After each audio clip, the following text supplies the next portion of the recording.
Hey guys, this is Cameron Black with Fishing Addicts Northwest and Gone Catching Guide Service. Today I'm going to be showing you how to rig a 3/8 ounce AeroFloat sliding bobber for steelhead fishing.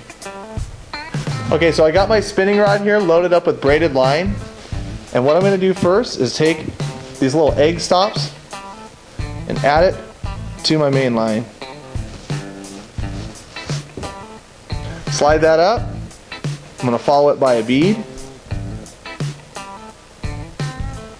And then I'm going to pick a large, bright colored corky. I'll get to why I use that in a second.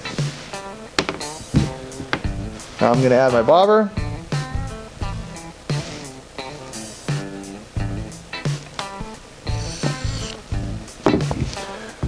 Followed by another small bead. And the importance of putting that small bead below the bobber is so that the swivel of your inline weight won't crush into the foam through repeated use.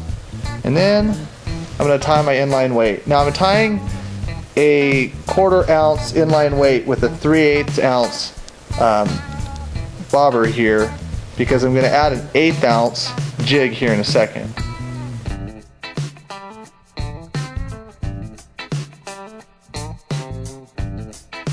Okay, so now that I've got everything in order, down to the inline weight, I'm going to attach just some leader material to my jig. And then I'm going to attach the other end to the inline weight. Now, if I'm fishing crystal clear water, I at least want 36 inches between this inline weight and my jig. A lot of times when I'm fishing, you know, like what we'd consider to be like steely green or visibility is maybe like 2 to 4 feet. Generally 18 inches to 24 inches is just right.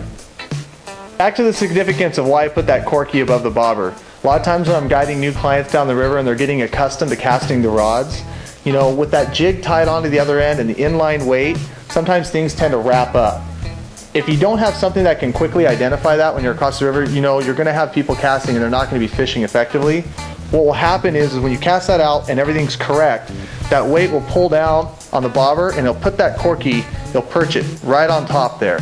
Now, up close, it's really easy to tell if it's tangled, but if you're casting this a long ways across the river, being able to quickly identify that that corky's on top there will tell you that you're fishing. A lot of times when it tangles up, it'll be laying like over to the side or it won't be attached.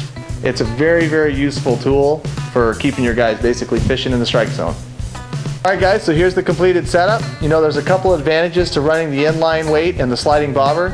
You know, one being that you're using you're using additional weight, so you're able to cast further, and then also by dragging that additional weight when you're mending your line, it keeps your presentation a little more still, and it can help with that, especially if you're a beginning angler or, you know, if I'm just guiding clients down the river. If you guys like what you see here, be sure to check us out at fishingaddictsnorthwest.com. Check us out on Facebook at Fishing Addicts Northwest, and also don't forget to subscribe to our YouTube channel. We'll see you on the water.